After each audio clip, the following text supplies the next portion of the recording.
예, 반갑습니다. 박덕규 변호사라고 합니다. 현재 시민참여센터에서 2017년 트럼프 행정부 출범 이후에 열흘도 되지 않아서부터 쏟아져 나오기 시작한 여러 가지 반이면 행정 명령들을 보고 우리가 변호사들로서 가만히 있을 수가 없다. 해서 한 12분의 뜻 있는 변호사님들이 함께 모여서 이민자 법률보호 대책위원회를 만들었고요. 또 거기에 우리 목회자분들이 같이 합세를 해주셔서 이민자 보호 교회 네트워크가 생겨서 지금 현재 108개국, 120개국가 저희 멤버 처치로 들어와 계시고 함께 해주시고 계십니다. 그럼 주제로 좋은 말씀 우리 목사님 많이 하셨으니까 주제로 바로 들어가도록 하겠습니다. 정부 보조 수혜자 소송 핵심과 쟁점인데요. 일단 용어 정리가 좀 필요할 것 같아요. 여러분 진짜 신문에서 보시면 공적 부조, 뭐 정부 보조, 그다음에 뭐 정부 보조 혜택, 또 그냥 아예 영어로 퍼블릭 차지라고 나오는데 저희가 이것 때문에 토론을 굉장히 많이 했는데요.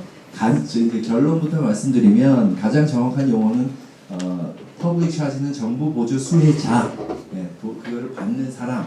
그거를 받는 사람은 영주권을 안 줄 거야, 비자를 안 줄 거야, 이런 의미예요. 그래서 이것을 해석하는 기준은 뭐냐면 이게 입국 금지 조항에 들어가 있는 내용이기 때문에 예를 들면 범죄 기록 전과 있는 사람, 또 전염병이 있는 사람, 그죠?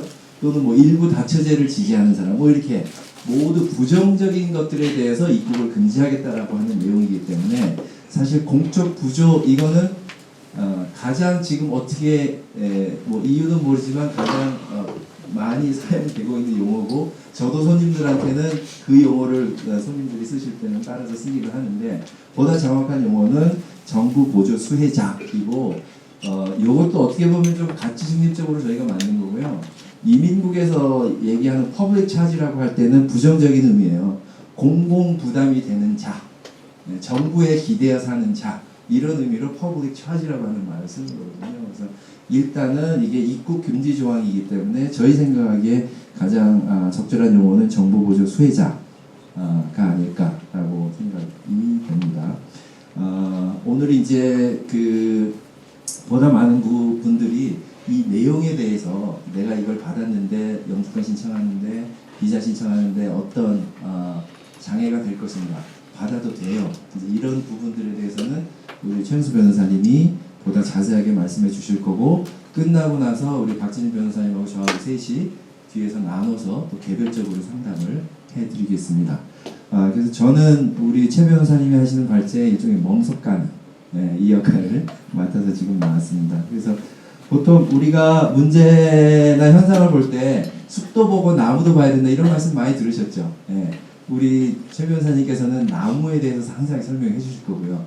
저는 숲에 대해서 이야기를 할 거고 또 우리가 문제를 근원적으로 해결하기 위해서는 문제의 뿌리를 봐야 되잖아요. 왜 이런 정책이 나왔을까? 왜 트럼프 대통령은 이민자들이 이렇게 못 살게 구실까?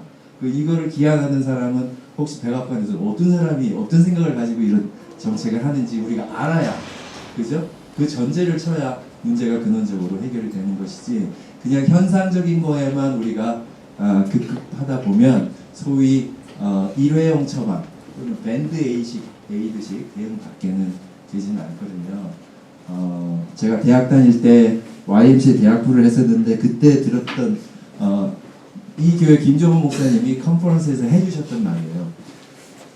이렇게 나무 다리가 있는데 사람들이 막 떨어져요. 그래서 목사님들이, 신부님들이, 스님들이 가서 막 도와줘요. 발도 묶어주고 상처도 떨어지고. 근데 그 중에 어느 한 분이 위를 딱 쳐다보니까 그 나무 다리가 무너져, 썩어서 구멍이 생긴 거예요. 그래서 사람들이 거기서 떨어지는 거예요. 그러면 저 나무 다리를 고치면 될 텐데, 그죠? 이게 이제 근원적인 처방이라고 김종 목사님께서 제 대학교 때 저에게 들려주셨던 말씀이 아직도 생각이 나요. 그래서 저도 내일 모레 이제 60이 돼가니까 1년 남았는데 20대 때 뭘 생각했는가, 그게 평생 간다. 그 얘기는 진리인 것 같아요. 여기 제가 너무나 지금의 상황을 정말 잘 설명하는 그림을 하나 찾았는데요.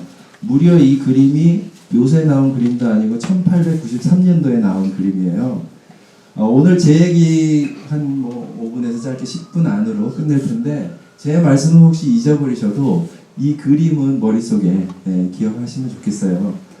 보세요. 새로 이민자가 오셨는데 굉장히 가난하게 생겼잖아요. 근데 먼저 왔던 선배 이민자들은 이미 자리를 잡고 되게 이제 부자로 잘 살고 있어요. 배도 나오고, 그죠? 옷도 멋지게 입고. 그런데 그 뒤에 그림자가 뭐냐면 이렇게 잘 사는 선배 이민자들의 부모님이거나 아버지이거나 할아버지예요. 이게 제가 볼 때는 지금의 상황을 정확하게 얘기해 주는 거죠. 지금의 트럼프 행정부가 가난한 이민자들 더 이상 받지 않겠다. 이게 이제 메시지잖아요. 그런데 그분들도 미국에 오실 때는 모두 아버지든 할아버지든 정부 보조 혜택을 받고 오히려 우리보다도 더 무일푼으로 오신 분들이 많거든요. 트럼프의 할아버지 외조부께서 나치 치하에서 망명을 하셨어요. 그래서 난민으로 오신 분이에요. 난민이 전쟁을 피해서 오는데 무슨 돈을 가져왔겠어요? 그리고 이 정책을 기양하는 사람이 백악관에 있는 수석고문 스티븐 밀러라고 하는 사람인데 이 사람은 언론에 잘 나타나지 않아요. 그런데 오히려 지금의 이민법의 흐름을 만약에 관심이 있어서 아시려면 구글에 가서 스티븐 밀러라고 하는 사람을 쳐보셔야 돼요. 이분은 중학교, 고등학교, 대학교 그리고 지금까지도 줄기차게 이민자들에 대한 그 외국인 혐오주의, 이민자들 차별 또는 백인 우월주의를 공개적으로 얘기해왔던 사람이에요. 그러니까 이런 사람의 머리에서 나오는 이민 정책이 친이민 정책일 리가 없는 것이죠. 그런데 그분의 할아버지도 동부 어디에서 온 유태인 난민이었거든요. 그러니까 그 분들의 부모님 또는 할아버님이 저 뒤에 계시는 거고 지금 들어오려고 하는 이민자들을 차별하고 반이민 정책을 쓰는 그 모습이 지금 이 그림에 지금 나와 있는데요. 지금과 1893년의 유일한 차이는 이분도 백인이잖아요. 백인도 백인 차별했어요. 이민사 보시면 아시지만 아이리시들, 이탈리안들 많이 차별받았잖아요. 근데 지금 오는 이민자들의 90%는 유색인종이에요. 그렇지만 지금 이런 반이민 정책을 할 때 반유색인 정책이라고 결코 얘기하지 않죠. 그렇지만 실제 내용을 보면 그 90%의 피해자가 결국은 유색인종 이민자들, 우리 아시안 이민자들을 포함한 그것만 다르고 이 그림이 지금 상황을 너무 잘 설명해 주는 것 같아요. 지금 이 법안에서 가장 쟁점이 되고 있는 소송의 이름이 Make the Road 뉴욕 대 쿠치넬리. 쿠치넬리는 이민국 국장 대행이에요. 이렇게 중요한 자리인데 국장이 지금 공석이에요. 대행이 하고 있어요. 지금 연방정부에 이런 상황이 굉장히 많습니다. 사람을 고르려고 하는데 제일 첫 번째가 대통령의 정책을 지지하는가의 문제인데 지지하지 않는 사람은 고용하지 않고 있던 사람들은 나가고 하니까 지금 연방정부의 빈자리가 굉장히 많은데 이민국 국장 자리도 그 중에 하나고요. 지금 이 소송의 원고는 5개 단체인데요. 첫 번째 Make the Road 뉴욕이라고 하는 남미계 이민자 권익공호단체, 그 다음에 아프리칸 서비스 커뮤니티라고 하는 아프리카계를 대표하는 이민자 권익공호단체, 그 다음에 에이시안 아메리칸 페더레이션 아시아계를 대표하는 권익공호단체, 그 다음에 캐톨릭 체리티, 그 다음에 캐톨릭 리갈 이미그레이션 네트워크가 있는데요. 참고로 이 직장은 제가 법대 나오고 나서 10년 동안 일했던 제 전 직장이에요. 여담입니다만 그 클리닉이라고 그러는데 카톨릭 이민법률 서비스의 모토가요. 어떻게 보면 제가 그 모토가 마음에 들어서 그 직장을 가기도 했는데 우리 마태복음 25장에 나오는 When I was a stranger, you welcomed me. 내가 나그네 되었을 때 너희는 나를 따뜻하게 맞이해 주었다. 나를 환대해 주었다. 그 구절이 저희의 모토였어요. 그래서 들어보신 분은 아시겠지만 뭐 뉴욕 지역뿐만 아니라 미국 전역에 있어서 아마 거의 대표적인 이민자 권익 옹호 단체들이 지금 원고로 들어가 있고요. 피고는 물론 연방이민국 그리고 연방이민국의 엄브렐라 그 상위 조직이 국토안보부거든요. 그래서 피고가 연방이민국과 국토안보국이고요. 변호인단은 말 그대로 드림팀이에요. 예, 한두 명이 하는 게 아니라 무려 19명. 예, 그것도 여기 있는 단체들이 뭐 신문을 많이 보셨겠지만 Legal Aid Society, 그 다음에 Center for Constitutional Rights.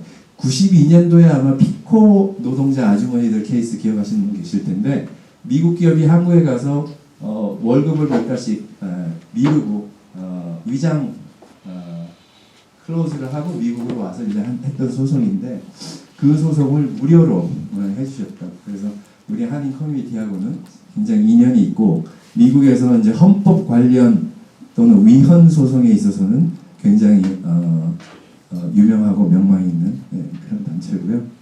그 다음에 이제 빅 로펌에서 개인 변호사들이 이런 로펌에서 5명이 지금 들어가서 계시고요. 핵심 쟁점 두 가지인데 이번에 나온 그 퍼블릭 차지 트럼프 행정부의 규정이 내용상 절차상 합법인가?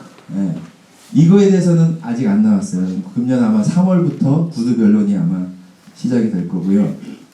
엊그저께 1월 27일 날 판결이 연방 대법원에서 나온 거는 그 합법성이 결정될 때까지 이 시행을 중지했다가 시행할 건가 일단 집행을 하고 볼 것인가. 한 2달, 3달만 기다려주면 되거든요. 예. 근데 뭐가 그리 급한지, 예. 일단 집행을 해! 라고 연방 대법원에서 판결을 냈죠. 아시다시피 5대4예요. 그냥 결과는 100대 0인데 집행이 돼버렸지만 그 내용을 잘 들여다보면 5명은 찬성했지만 4명은 강력하게 거절을 했거든요. 그리고 아시겠지만 트럼프 대통령 재임 시에 2명의 대법관을 임명을 했었잖아요. 고스치라는 사람하고 카바너라고 하는 사람을. 만약에 이때 이 두 사람이 중립이었거나 아니면 좀 합리적인 판사였다면 이번의 결과가 5대4가 아니라 4대5로 우리가 이겼을 수도 있죠. 심지어 3대6으로 우리가 이겼을 수도 있는 거예요. 그래서 변호사들 얘기는 뭐냐면 재판이 1심, 2심, 3심 있잖아요. 그러니까 1심하고 2심에서는 이민자 편을 들어줬어요. 재판관님들이. 근데 3심에 가서 1심과 2심을 완전히 뒤집고 트럼프 행정부 편의 손을 들어준 거잖아요. 그래서 우리 변호사들 얘기는 1심과 2심은 법리적인 판단을 하고 3심 연방 대법원은 물론 가장 높은 상위의 법이지만 가장 정치적인 판단을 하는 곳이다. 이런 것이 이제 저희들의 의견이에요. 퍼블릭 차지 과거 규정을 보면 이게 1882년도에 최초로 나왔어요. 그래서 거기에는 뭐라고 써있냐면 정부 보조에 전적으로 의존하는 사람. 전적으로. 그리고 예를 뭘로 들었냐면 홈레스 쉘터에서 아예 그냥 먹고 자고 사는 사람. 이 정도가 아니면 입국금지 대상이 되지 않았다는 얘기예요. 그리고 심지어 이게 거의 100년이 지나도록 이 원칙이 바뀌어지지가 않았어요. 그러니까 퍼블릭 차지라고 하는 거는 영주권을 받는데 크게 문제가 되지 않았던 조항이에요. 그 어떻게 보면 사장된 죽은 법안을 끄집어내가지고 이것을 지금 현재 유색인종 이민자들에게 적용하겠다라고 하는 조치라고 하는 거죠. 그래서 이게 부분적으로 바뀐 적이 있었는데 1996년 소위 웰페어 리폼 또는 개인책임과 취업 기회조절법에 어떻게 바뀌었냐면 정부 보조에 아까는 전적으로 의존하는 사람이었는데 이번에는 primarily 주로 의존하는 사람 이렇게 바뀌었고 구체적으로 현금 보조를 받거나 근데 영주권 없는 사람은 어차피 현금 보조는 거의 주질 않아요. 그래서 해당이 안 되고 메디케이드가 문제인데 이게 장기간 병원 입원 시 long-term institutionalized Medicaid 이렇게 돼 있어요. 근데 이게 long-term이라고 하는 게 한 달인지 6개월인지 1년인지 2년인지 규정에 써있지도 않고 또 그것 때문에 영주권을 못 받은 케이스가 제가 알기로는 단 한 건도 리포트된 적이 없어요. 그러니까 이 조항 역시 거의 집행이 되지 않았던 조항이거든요. 그나마 이 조항에서 중요한 건 두 가지가 있는데 이 웰페어 리폼은 행정명령식으로 이번에 나왔듯이 그렇게 나온 것이 아니라 그렇죠. 연방의회에서 거친 거예요. 법을 하나 만들려면 아시잖아요. 하원에서 인민분과소위, 법사위, 전체 표결. 그다음에 또 상원에서 이민문과소위 법사위 전체 표결 하고 다른 거를 조절하는 컨퍼런스 빌이 나오고 그 다음에 대통령이 넘어가서 사인을 하고 대통령이 비토하면 다시 넘어가서 3분의 1을 넘는 이 전체 과정이 몇 달 내지는 몇 년이 걸리고요. 그래서 그 과정 속에서 서로 보다 합리적인 방향을 도출하게 되어 있는 거죠. 예, 그런데 이번에 나온 거는 그냥 일방적으로 정부에서 행정명령식으로 집행했다라고 하는 거. 그리고 좀 저처럼 나이 많으신 변호사님들은 아시는데 96년도에 웰페어 리폼도 우리에게 물론 불리한 조항이지만 이것과 함께 패키지 딜을 했어요. 아마 이사와의 조항이라고 하는 거 기억하실지 모르겠는데 그게 아마 거의 마지막에 나온 예를 들면 서류 미비자, 불체자 분들이 미국 내에서 영주권을 취득할 수 있는 마지막 구제 조치가 2001년도에 있었던 이사와의 조항이고 그것의 전신이 1996년 웰페어 리폼을 하면서 빅딜로 타결이 됐었던 거예요. 예. 근데 이번에 나온 조항은 의회를 통과하지도 않았고 그리고 우리가 얻는 건 아무것도 없이 일방적으로 이민자들에게 불리한 그런 조항이 나왔다라고 하는 거고요. 예, 이번에 트럼프 행정부의 새 규정은 작년 8월 14일 날 전격적으로 발표를 했고 그 내용이 정부 보조 퍼블릭 차지의 그 정의, 데피니션을 완전히 그냥 바꿔버렸어요. 그것도 매우 임의적으로. 그래서 보시면 정부 보조를 받을 것 같은 사람. 예. 아까는 첫 번째는 주로 예. 전적으로 의존한 사람. 두 번째는 주로 의존하는 사람이잖아요. 근데 이제는 받을 것 같은 사람. 정말 모호한 거죠. 그러니까 검사관의 월권이나 재량권이 굉장히 많이 들어가는 거고요. 그 다음에 지난 3년간 1년 이상 받은 사람. 그러면 왜 이게 10년 동안 2년 받은 사람도 아니고 6개월 동안 한 달 받은 사람도 아니고 이 3이라는 숫자와 1이라는 숫자가 어디서 나오느냐고 재판관이 물어봤어요. 정부 쪽 변호사한테. 그랬더니 멈블했다고. 그냥 우물쭈물 그게 그냥 그러니까 그게 임의적이라고 하는 것이 나오는 거거든요. 그 다음에 그 현금 보조에 추가로 이번에 들어간 게 일반 메디케이드, 푸드스탬프, 주택 보조도 포함이 되어 있고 그 다음에 영어 능력이 퍼블릭 차지하고 무슨 관계가 있죠? 네. 내가 정부에서 공공 혜택 받는데 메디케이드 받는데 병원에서 영어를 잘하면 메디케이드 주고 영어 못하면 메디케이드 못 주나요? 이걸 이제 슬쩍 집어넣은 거죠. 네. 초기 이민자들 아까 제가 사진에 보여드렸던 트럼프 대통령님이나 스티븐 밀러의 할아버지도 독일 또는 동구권에서 오셨기 때문에 틀림없이 제가 알기로는 영어에 그렇게 능숙하지 않으셨던 분들이거든요. 네, 그분들은 그럼 가난해. 그리고 영어 능력도 그렇게 없어. 또 오자마자 정부 보조 혜택을 당연히 받으셨을 거고요. 그러면 똑같은 조항을 과거에 30년 전, 60년 전에 적용을 하면 그분들도 입국 금지 대상이 되었었겠죠. 네. 그리고 이게 10월 15일부터 발효될 뻔했었는데 다행히도 10월 11일 4일 전에 연방지법에서 시행 중지 명령이 나왔죠. 그게 뉴욕, 캘리포니아, 워싱턴, 일리노이, 메릴랜드 이렇게 5군데가 되겠어요.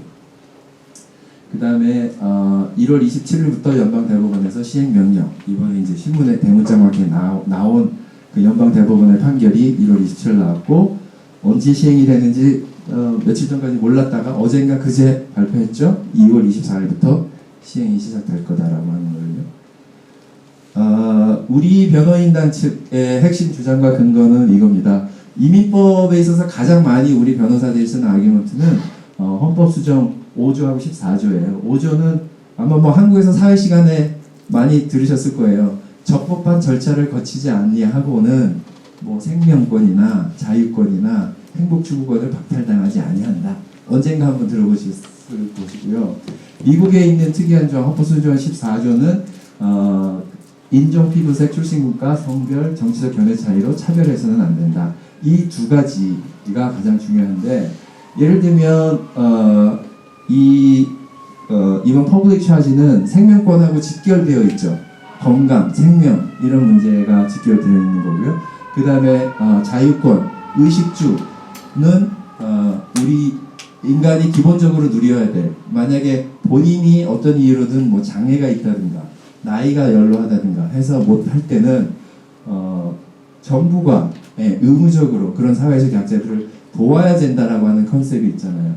그것에 자유권이 해당이 되고요. 행복 추구권 중에서 가장 중요한 첫 번째 행복 추구권이 뭘 것 같으세요? 가족과 관련되는 건데 남북의 가족들이 지금 어떻게 돼 있죠?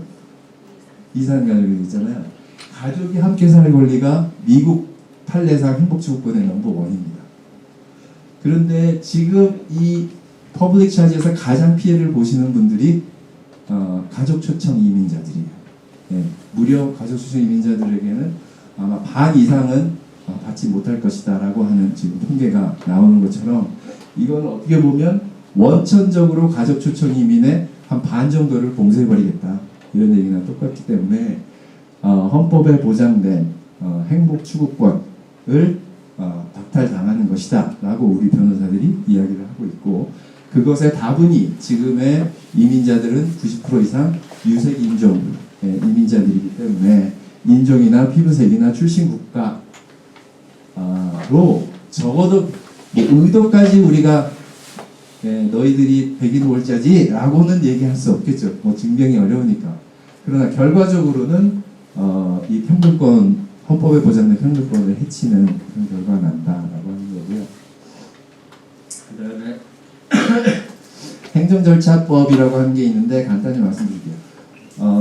어느 법이나 법 규정의 제정은 임의적이거나 충동적이면 안 된다.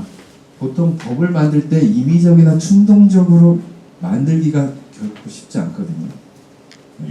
그런데 이번 행정부에서 나온 뭐 이민과 관련된 특히 행정명령들은 이 두 단어가 너무 적절하게 잘 맞아요. 그렇지 않아요? 상당히 임의적이고 충동적이에요. 그래서 임의적이고 충동적이지 않으려면 합당한 이유, 근거 자료를 제출해야 돼요. 예를 들면 미국 경기가 너무 나빠졌어.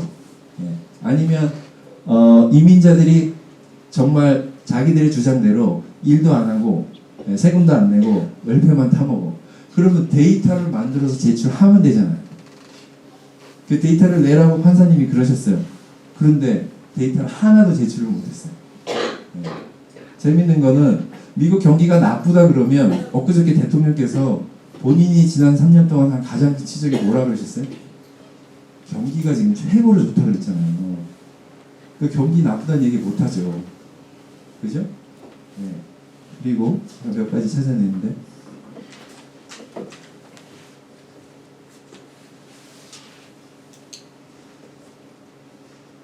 안 지루하세요? 괜찮아요? 이렇게. 그리고 지금의 이민자들의 90%가 유색인종 이민자니까 그래서 우리는 뭐 줄 거야? 속마음으로 그래도 판사 앞에서 이 얘기는 할 수 없잖아요. 그럼 정확히 수정조 14조에 위반이 되는 거예요. 그 얘기도 못하죠. 그 다음에 이러한 반이민 정책이 나올 때마다 통계적으로 한 5% 소위 베이스라고 하는 그 백인 보수층의 지지도가 한 5% 정도 올라가요. 심지어 우리가 가장 가슴 아프게 생각하는 그 남미에서 넘어오는 난민들, 애기들하고 부모들을 그 무슨 동물원 케이지 같은 데 집어넣고 그것도 분리하고 이런 정책도 연방대법원에서 판결한 적이 있어요. 그때도 연방대법원이 정치적인 판단으로 트럼프 대통령 행정부에 손을 들어줬거든요. 그때도 그 다음날 여론조사를 했더니 백인 보수층에서 5% 지지도가 올라갔어요. 틀림없이 이것도 제가 확인은 안 해봤지만 퍼블릭 차지 나온 이후에 백인 보수층에서는 지지도가 틀림없이 최소한 5% 정도 올라갔을 거예요. 그래서 그러면 그게 우리 이번 선거에도 도움이 되고 하니까 하는 마음이 있어도 그 얘기 역시 합당한 이유와 근거로 제출을 할 수 없겠죠. 이런 상황이고요. 그 다음에 장애인 보호법도 우리 변호사들이 얘기를 했는데 장애인이라는 이유로 정부 혜택을 거부당할 수 없고 혜택을 받았다는 이유로 다른 불이익을 당해서도 안 된다. 이거는 뻔한 거죠. 내가 가난하고 자격이 되기 때문에 내 권리로 정부 보조 혜택을 받았는데 내 권리를 행사한 것이 이게 무슨 죄도 아닌데 나에게 페널티로 돌아온다? 영주권을 신청 못한다? 비자를 신청 못한다? 가족 출석을 못한다? 이거는 말이 안 된다라고 하는 거죠. 네. 그러면 이거는 뭐냐면 네가 건강과 생명을 택할래? 영주권을 택할래라고 하는 것이랑 똑같은 거죠. 그리고 너무 상식적인 얘기지만 상권 분립의 원칙. 최근에 시민권 신청하신 분 있으세요? 최근에 한 5년 이내에 시민권 받으신 분? 예. 입법, 사법, 행정 3권 분립 꼭 나오잖아요. 예. 그러면 법은 입법기관 의회에서 제출하고 그 다음에 집행은 행정부가 하죠. 그 다음에 최종 해석은 이제 사법부에서 하잖아요. 예. 그런데 이거 지금 퍼블릭 차지는 새로운 법이 나온 거잖아요. 그 원칙적으로 상식적으로 어디서 해야 돼요? 법 만드는 걸. 의회가 해야 되잖아요. 근데 의회가 안 하고 행정부가 해버렸거든요. 예. 의회에서 만들어진 법을 집행하는 기관이 법을 만들어 버렸어요.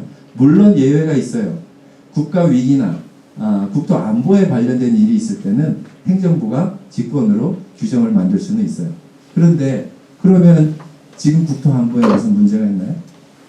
국가에 무슨 위기적인 상황인가요? 아까 얘기대로 경제가 막 너무 나빠졌나요? 세금이 안 걷어져가지고 지금 뭐 정부 국고가 바닥이 났나요? 그렇지 않잖아요. 그러니까 국가 위기라고 하는 것도 정부 쪽 변호사들이 증명을 해내지 못했던 거죠. 그래서 1심과 2심의 그 우리 쪽 기소장을 보면 한 120페이지 정도 되고요. 판결문을 보면 한 25페이지 정도 되는데 거의 우리 쪽 변호사들이 이야기한 주장을 카피하면서 거의 하나도 반박 없이 변호인들의 주장이 맞다라고 2심에서까지 판결이 나왔어요. 그리고 향후 전망은 아까 말씀드린 대로 연방대법원이 법적인 판단이 내리면 우리가 100% 승리를 해야 돼요. 그러나 지금의 연방대법원은 정치적인 판단을 내릴 가능성이 매우 높아요. 그러면 일단 1차적인 싸움에서는 저희가 질 가능성도 있어요. 그것도 예측을 해야 돼요. 이길 가능성과 질 가능성. 그러면 다른 대안은 11월 선거에서 선거를 우리가 잘해야 돼요. 예. 제가 요즘 신문에 글을 쓸 때나 다른 지인들하고 얘기를 할 때 이번 금년 11월 선거가 아마도 우리가 기억하는 우리 인생에서 가장 중요한 선거가 될 것이다. 또 어쩌면 미국의 현대사에서 가장 중요한 선거가 될 수도 있다. 라고 저는 외치고 다니고 있습니다. 지금. 그래서 만약에 연방대법원이 정치적인 판단에서 우리가 지더라도 11월 선거에서 지금 연방 하원은 민주당이 장악한 거 맞으시잖아요. 네. 할 수 없어요. 이민법에 대해서는 민주당과 공화당의 정책이 정확하게 반으로 갈려요. 공화당은 이민자를 싫어해요. 반이민자 당이라고 보셔도 그냥 팩트예요. 이건 뭐 주장이 아니고. 민주당은 거의 99% 친 이민자 당이라고 해도 과언이 아니에요. 그리고 그런 걸 알기 때문에 이민자들이 바보가 아니니까 시민권 따고 유권자 등록해서 투표하면 어떻게 돼요? 70에서 80% 민주당을 찍는 거죠. 예, 자업자득인 거죠. 그래서 금년 11월의 선거가 매우 중요하고 만약에 상원까지 민주당이 다수당이 된다면 제가 이제 시민참여센터가 비영리 501c 면세단체이기 때문에 민주당이 된다면 이렇게 안 할게요.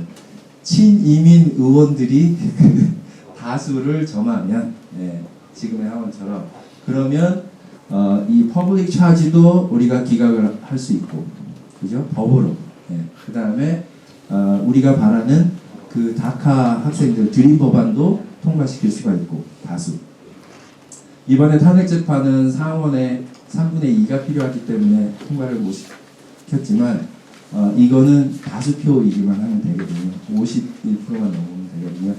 그래서 금년 11월 선거가 이런 분위기를 매우 드라마틱하게 바꿀 수 있다. 그리고 당부의 말씀 규정을 정확히 이해하자. 왜 그랬는지 모르지만 굉장히 복잡하게 만들어놨어요. 저희 변호사들도 읽고 또 읽고 중간에 또 몇 번 바뀌기도 했고 그래서 토론을 많이 해서 오늘 그 결과물로 이 브로셔를 만들어 온 거거든요. 저희 BTS 좋아하시나요? 피땀 눈물이 많이 들어가요. 그런 안내서입니다. 그리고 넘버 2는 우리 박재진 변호사님이 이거 항상 강조하시는데 받아도 되는 혜택은 받자.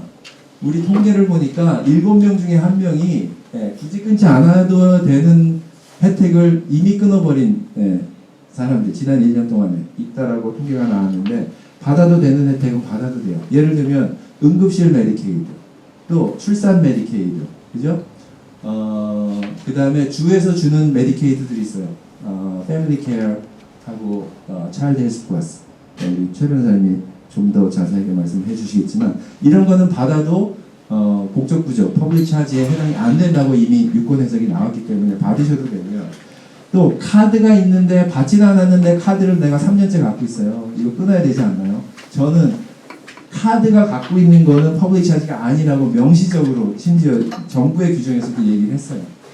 사람이 살다 보면 갑자기 암이 걸릴 수도 있고 무슨 병이 걸릴 수 있을지 몰라요. 어쩌면 영주권이나 취업 비자보다 더 중요한 혜택을 내가 받아야 될 때가 걸릴지도 몰라요. 근데 카드를 한번 캔슬시키면 새로 받는데 최소한 2달, 3달 걸린다면서요.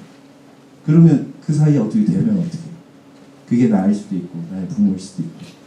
그러니까 카드를 가지고 있는 것만으로 실질적으로 구체적으로 혜택을 받지 않으면 그것 자체는 퍼블릭 차지가 안 되니까 이왕에 신청을 해서 받아놓으신 분이 계시면 저는 그 카드를 캔슬하지 말라고 말씀드려요. 받았을 때만 적용이 되는 거지 카드를 갖고 있는 것만 갖고는 괜찮다. 그리고 마지막으로 희망을 가집시다. 이길 수 있습니다. 멈추지 맙시다. 한때 한국에서 유행했던 말이 있는데 쫄지마 이런 말 들어본 적 있어요. 쫄지 맙시다. 법적으로 헌법적으로 또 미국 역사적으로 또 인도적으로 저희는 오른편에 서 있다라고 저는 확실하게 믿어요. 그래서 남의 나라 와서 이거 좀 봤는데 뭐 이런 미안함을 제가 저희 손님들한테 좀 느끼거든요. 그럴 필요 없어요. 받을 수 있는 권리, 우리 권리는 권리대로 당당히 누려야 된다고 생각해요. 우리가 세금을 안 내나요? 미국 경기에 도움을 안 주나요? 저희 지난 화요일날 발표했던 입장문에도 저희가 있지만 여기서 왔는데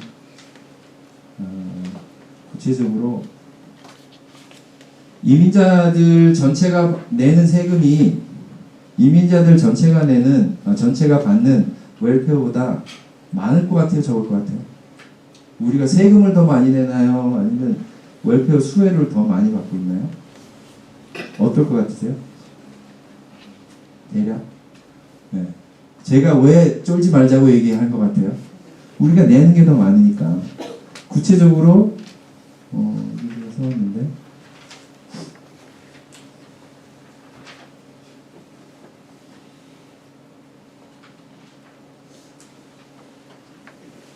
그거 제가 나중에 찾으면 알려드릴게요. 1년에 한 85억 불 정도를 우리가 더 내요. 그러니까 이민자들은 받으면 받을수록 미국 경제의 넷 프로핏이에요.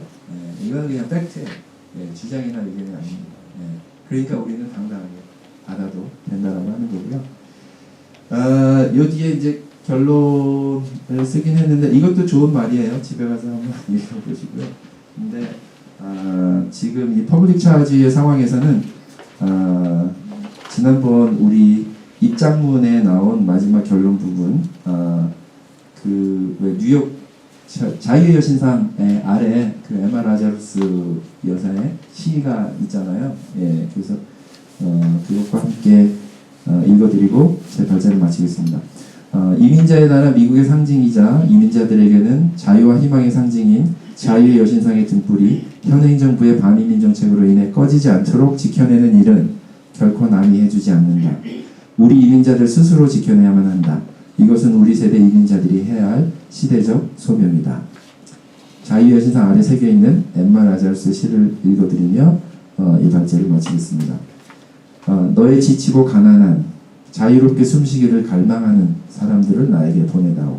폭풍에 시달린 고향을 잃은 자들을 나에게 보내다오. 나는 나의 등불을 황금문 곁에 들어올린다. 이상입니다.